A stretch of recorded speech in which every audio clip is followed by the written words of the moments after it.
بسم الله الرحمن الرحیم. السلام علیکم. زمانوم د تحسین الله تاثیر خبره وکړو د ایران او د اسرائیل جنگ کې تر دې وخت پورې تازه ترین اپډیټس راغلي دي. ایران په اسرائیل باندې خیبر شکن او الفتا 2 میزایل داغلي دي. دغه هایپرسونیک میزایل په اسرائیل کې څومره تباہي کړې ده په هغې باندې به خبره کوو. بلخوا ایران چې کوم سنټریفیوج پلانټ و، کوم اسلحه به چې چېرته جوړېده، هغه ځونه اسرائیل په نښه کړي دي. په هغې کې هم ایران ته ډېر نقصان رسېدلی دی. اسرائیل دمکي ورکړې ده ایران ته که چېرته خامنه‌ای د دې جنګ نه قلار نه شو، دغه انجام به هم د عراقي صدر صدام حسین په شانتي. بل طرف ته امریکا وایي چې موږ صرف جنګبندي نه غواړو، بلکې دا تنازعه مکمل ختمول غواړو او ایران پر وړاندې یو بله مطالبه یې ښودې ده. چین هم په دې جنګ کې انټري کړې ده، وایي چې د امریکا نه بغیر هم دنیا ترقي کولی شي او امریکا په دې جنګ کې د جنګبندۍ نه بلکې د اور ته نور پوکې ورکول غواړي. په هغه سوالونو به هم خبره کوو چې کوم دا وخت عام خلکو په ذهن کې دي چې د ایران په دې جنګ کې ټولو غټه ناکامي سوه. د ایران اسرائیل جنګ به څومره اوږد وي؟ آیا امریکا به په دې جنګ کې ډایرکټ شامل شي؟ د ایران دفاعي صلاحیت څه دی او آیا د ایران نه بعد د اسرائیل دویم ټارګټ پاکستان دی؟ په دغه ټول صورتحال باندې به خبره کوو، خو ویډیو ته ډیټیل ته تلو نه مخکې تاسو ته وروسته هم ریکوست دی چې زما دا نوی چینل تحسین الله تاثیر سبسکرایب کړئ. د ایران او اسرائیل جنگ په شپږمه ورځ کې داخل شو. د دواړو ملکونو لخوا په یو بل باندې حملو سلسله جاري ده.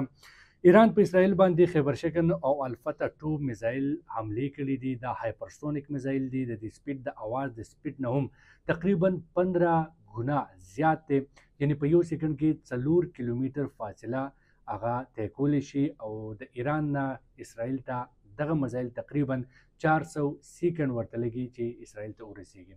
پاسداران انقلاب دعوه کړې ده چې په اسرائیل کې آرمي هیډ کوارټر په نښه کړی دی. بل طرف ته اسرائیل هم وایي چې موږ د ایران سنټریفیوج پلانټ او هغه ځای چېرته چې ایران اسلحه تیاروله هغه په نښه کړي دي او لوی نقصان ورته رسېدلی دی. په دې جنګ کې بېشکه چې ایران ته هم ډېر زیات نقصان رسېدلی دی، خو ایران دا نقصان برداشت کولی شي او چې کوم نقصان اسرائیل ته ایران رسولی دی هغه د اسرائیل لپاره د اسرائیل د سوچ د اندازو نه هم سوا دی او اسرائیل دومره نقصان نشي برداشت کولی. او که دا جنګ جاري پاتې شو یقینا چې یا خو به دې کې نور ملکونه رادانګي او که نور ملکونه رانغلل نو اسرائیل به د دې جنګ نه تښتي. اسرائیل دمکي ورکړې ده ایران ته چې د دې جنګ نه دې په فوري توګه باندې قلار شي، په اسرائیل باندې د حملې نه کوي، خپل کوم جوهري پروګرام چې دی هغه دې ختم کړي. ګنې د آیت الله خامنه‌ای انجام به هم داسې وي لکه د عراقي صدر صدام حسین. د اسرائیل لخوا دا بیان 2 ورځې مخکې راغلی چې هغوی آیت الله خامنه‌ای ټارګټ کول غواړي، خو د امریکې ورته لا اجازت نه دی میلاو شوی. امریکا وایي چې دا یو ښه خیال نه دی، ښه ایډیا نه ده. نو تر دې وخته پورې هغوی خامنه‌ای ته لا نقصان نه دی رسولی، خو خامنه‌ای د اسرائیل په ټارګټ باندې دی. اسرائیل دا هم وایي چې موږ په ایران کې د جاسوسانو داسې جال خور کړی دی چې موږ څه وخت هم غواړو کوم ځای کې هم حمله کول غواړو، کوم شخصیت هم په نښه کول غواړو، موږ په اسانه باندې کولی شو. اسرائیل دا هم وایي چې د ایران فضایي حدود هم زموږ په کنټرول کې دي او موږ په هر ځای کې د ایران حمله کولی شو، په سیف طریقې سره واپس هم راتلی شو. د امریکي سټیټمنټ هم په دې باندې مخې ته راغلی دی. ډونالډ ټرمپ وایي چې هغه صرف جنګبندي کول نه غواړي، د تنازعه مکمل ختمول غواړي، خو دې لپاره هغه ایران ته دا ویلی دي چې ته ان پی ټي معاهده ومنه، کوم جوهري پروګرام چې تا دوباره شروع کړی دی دغه پروګرام ختم کا، هتیار وغورځوه، ما ته سرنډر شه، ته بیا ما ته قابل قبول یې. یعنې دا مذاکرات نه دي بلکې ایران ځان ته سرنډر کول غواړي، خو امریکا دې ته د ثالثۍ یا د مذاکراتو نوم ورکوي چې کوم د دنیا په سترګو کې خاورې اچول دي. چین هم په دې جنګ کې انټري کړې ده او چین وایي چې د امریکي کردار داسې دی چې هغه د جنګ کمولو نه دی بلکې د جنګ دا کم اور چې دی دې ته نور پوکې ورکول دي. چیني صدر دا سټیټمنټ هم راغلی دی چې د امریکې نه بغیر هم دنیا ترقي کولی شي او د دغه ملکونو لا په امریکا باندې انحصار نه دی پکار. وایي چې امریکا که د دنیا د ملکونو سلامتۍ خودمختاري خیال نه ساتي نو د امریکې انجام به هم زوالي.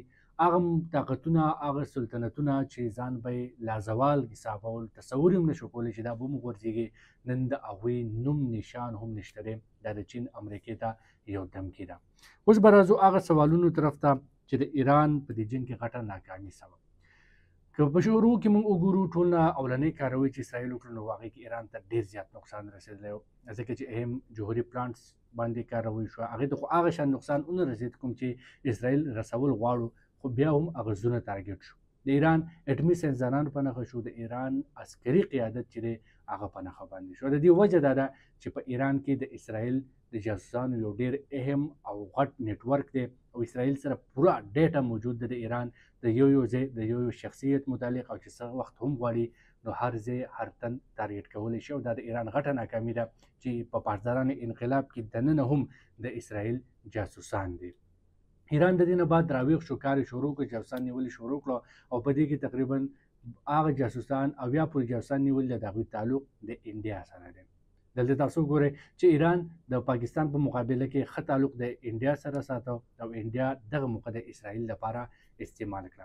چې کوم بھارتي جاسوسان دي په دې کې ځینې عام وګړي دي، ځینې کاروباري شخصیاتو چې په ایران کې موجود و د اسرائیل لپاره جاسوسي کوله، خو ایران د دغه جاسوسانو ګرفتارۍ نه بعد هغوی ته په فوري توګه باندې پانسي ورکړې ده.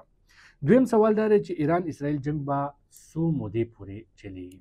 تر څو پورې چې د صرف د ایران او د اسرائیل جنگ دی نو دا جنگ ایران د دې قابل دی چې د اسرائیل مقابله وکړي، اسرائیل ته نقصان هم ورسوي، اسرائیل هم ایران ته نقصان رسوي. خو ایران چونکې د جنگونو عادت دی، د اوږدې مودې جنگ کولی شي او نقصان برداشت کولی شي، نو هغه دا هر څه برداشت کولی شي. خو اسرائیل ملک هم لوکې دی، دومره ډېر نقصان هم نشي برداشت کولی، ځکه د ایران د خوا چې کوم میزایل وداغلی شي په اسرائیل باندې. اسرائیل د ایرانډوم چې کوم ډیفنس سیستم دی فضایي، یو میزایل چې کوم دی د هغې تقریبا $50,000 خرچه ده. بیا چې کوم ډیوډ سلنګ دی هغې نه چې کوم میزایل فایر شي د هغې تقریبا $1 million ده. او دغه شان ایرو سیسټم چې کوم 1 2 3 مختلف میزایل دي د هغې بیا زیات رینج دی، زیات رینج کې میزایل ویشتلی شي په هوا کې، د هغې خرچه بیا نور $millions کې ده. نو دا وجه ده چې اسرائیل په خپل دفاع کې کوم میزایل فایر کړي نو هغې ته $millions نقصان رسیږي. خو بل طرف ته ایران سره میزایل شته دی چې هغه په اسرائیل باندې د هغې او اسرائیل د دواړه مطلب که خپل میزایل په ایران د هغې په هغې کې هم نقصان دی او که خپل ډیفنس کې نو په هغې کې هم نقصان دی. او ایران دا وخت د اسرائیل سره یوازې باندې مقابله کولی شي. خو که چېرته عالمي دنیا په دې کې رادنده شو او ویسټرن کنټریز پکې راجمع شو نو بیا ایران دپاره دا مشکلات پیدا کېدی شي او د دې زیاته فایده به اسرائیل ته رسیږي. بل سوال دا دی چې آیا امریکا به ډایرکټ په دې جنګ کې شاملېږي؟ ګوره تر څو پورې چې د امریکې د ډایرکټ شاملېدو خبره ده په دې باندې دا وخت په امریکا کې غور روان دی. خو که انډایرکټ خبرو شو نو امریکا په دې جنګ کې شامل ده، د اسرائیل په سپورټ باندې ده او اسرائیل سره هر قسم دفاعي تعاون کوي. اوس تازه یو دا خبر هم راغی چې د مشرقي انګلینډ نه 6 جهازونه دي هغه اوچت شوي دي اسرائیل په لور باندې او هغه د اسرائیل لپاره به استعمالیږي. او ډایرکټ مطلب دا دی د امریکې شاملېدو چې خپل جهازونو په ذریعه په ایران باندې بمباري وکړي یا امریکا په خپل بیسز نه په ایران باندې میزایل وداغي.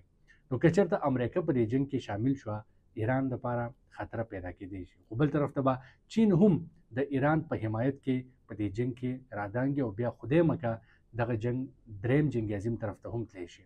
خو دا هم اکسپیکټ کېږي چې ټرمپ به نه غواړي چې هغه د اسرائیل لپاره دنیا دریم جنګ عظیم طرف ته بوځي او چین به هم کوشش کوي چې دا معامله زر تر زره ختمه شي، ځکه چې د چین هم په میډل ایسټ کې غټ انویسټمنټ دی او عام طور کې موږ وګورو نو چین په عالمي کنفلیکټس کې داسې ډایرکټ برخه اوسه پورې نه ده اخیستې څومره پورې چې د چین د ماډرن چین تاریخ دی.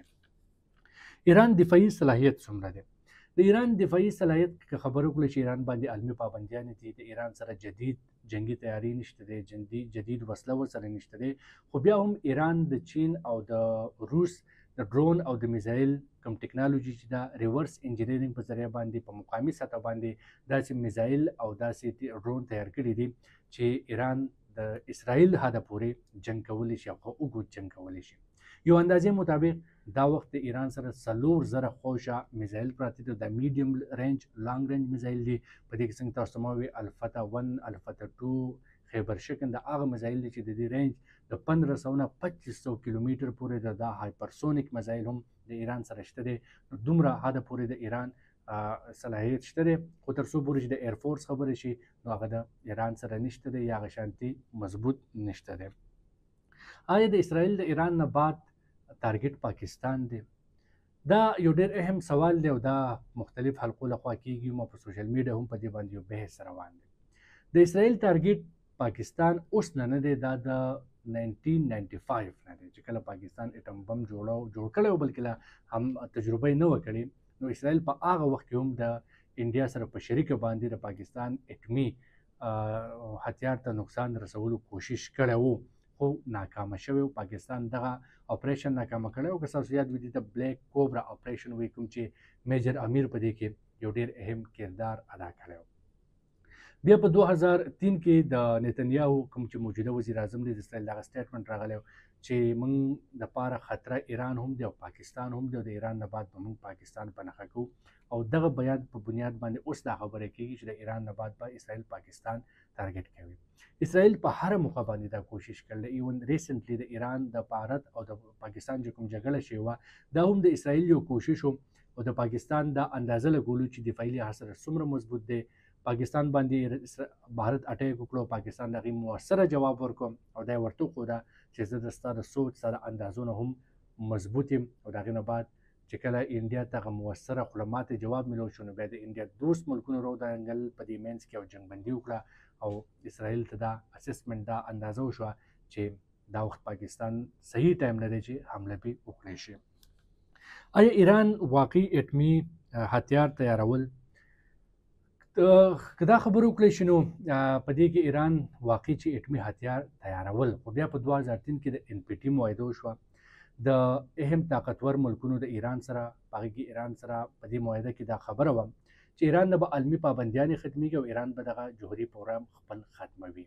ایران هم دې ته رضا شو.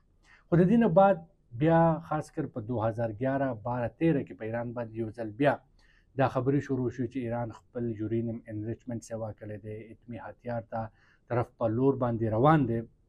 نو ایران هم د دې تردید نه کوو. البته دا بیان به د آیت الله خامنه‌ای لخوا راتلو چې هغه اټم بم نه جوړوي، دنیا یې دغه نه علمي پابندیانې ختمې کړي، ایران خپل معیشت ښه کول غواړي.